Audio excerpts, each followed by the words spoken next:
the first time since 1960. It's called continuous fighting. Yes, sir. Yes, sir. Oh. They don't mess around here. Grasshoppers, and I happen to have them right here in my pocket. Grasshoppers, candied. No! There you go. No! He just did it. He just did it. Pistol Pete's crew finds itself in a familiar position. That's right, the Aggies are back in March Madness. They're getting their practice in. New head coach Chris Jans said this is the first time that his team did not rise to the occasion, and he was definitely surprised by that. Quote, it's certainly disappointing. 60-meter hurdle blew everybody away in Birmingham with 100-mile-an-hour serves like that one. And when this phone rings in the third base bullpen, this week's team of the week is a knockout. They've only lost to the number 10 and number 12 team in the nation at the time. What do we have here? Running backs, linebackers? DBs. Okay, so we got the DB drills going on here. That is Matt Caesar coming out of the dugout, and we talked to their skipper, Andy Green, earlier. He said he's aware of the situation. That's why he brought Galindo down here, and even if it's just for one out, he wants to get him in the ball game. City and Deer, you can see sitting right next to me, in crutches, in a boot. He will not play tonight. The place to be, the party, was at these guys' team hotel. Yeah! This is a guy who used to be on the women's basketball team practice squad. Hope I don't mess this up on live TV, but you go ahead and just give it a whack. Sun City Emergency Room Sports Desk. All right, well, UTEP started off its season getting shelled. A 49-point loss at 7th-ranked Oklahoma yesterday. But that's not the story. Come on over here. Back from injury and fresh off of his birthday, El Paso's Aaron Jones didn't get to play until after the fourth quarter.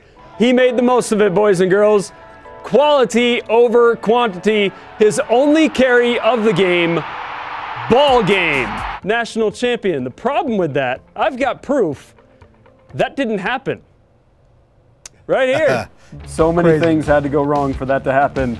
They all happened. Yeah. Wouldn't you know it, one name was just conveniently forgotten by UTSA's PA announcer. Conquest, mo money in the lead, but gonna have less money, said, hey, just kidding, nobody likes you, don't even bother. And he was 1,000 yards behind Andrew Fernandez. It ended in an anticlimactic draw. When you get ejected for targeting, you have to sit out an entire game, 4 quarters worth. So he will miss the first half of Rice this next coming week. Here, so if I'm coming at you and I get missed, now somehow I'm supposed to spin this way, it's ridiculous. Look, I know he's not going to put the blame on the players, but I am. Phil, you're wrong. This is on your players. This was the easy part of your schedule. Guys, it's unbelievable atmosphere. As you can see, I'm getting trampled right now. The New Mexico State Aggies, for the first time since 1960, are going to a bowl game. Louisiana lost earlier today. You can see I have one of the players right there. 22-17 the final. It came down to the wire with 40 seconds left, and they got in the end zone, and they've ended their hopes. So let's see here. Who wants to talk? You guys are going to a bowl game for the first time in 57 years. What was it like being here tonight? It was so exciting! We're bowl back! Awesome! Like, you can hear everything! There you go. It is absolutely bonkers. We're going to have more coming up in sports. I'll show you the highlights. What have you learned not to do as a head coach? And why should fans just kind of ignore that record and be excited about you being there? 6th in the nation rebounds, get another 13 tonight. You hold UTEP to under 20% shooting for the night. I mean, how have you guys been so dominant against this team? The guy that ran the fastest 40-yard dash would be Cameron Seabrook from Pebble Hills.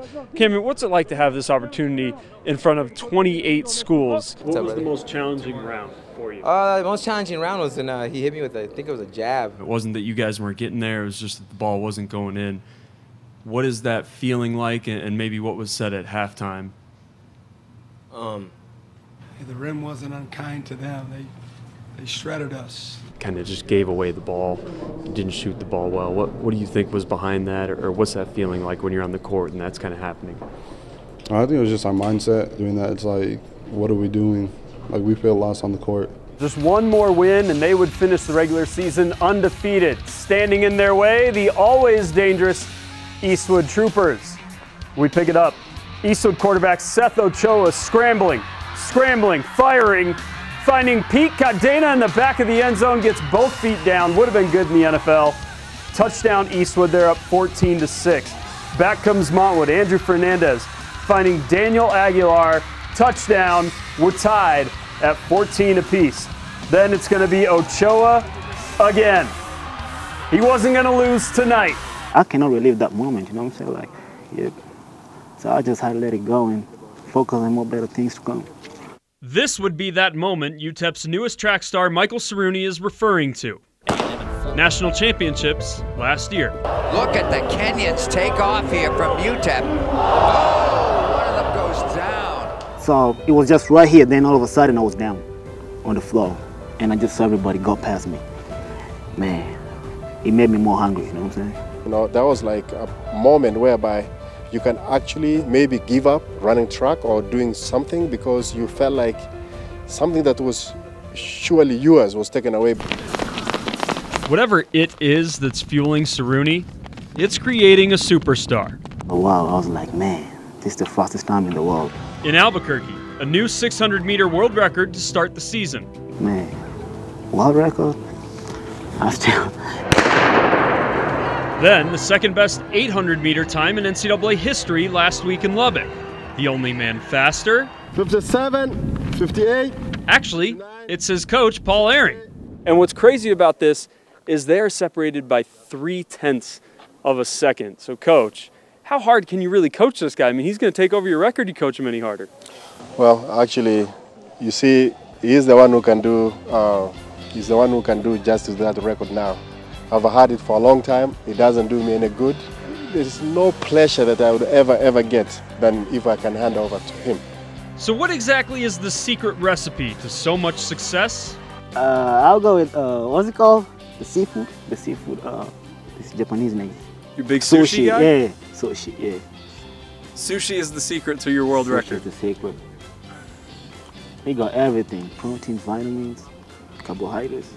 And hopefully, a national championship is still on Cerrone's plate. Eric OBrien, CBS 4 Sports.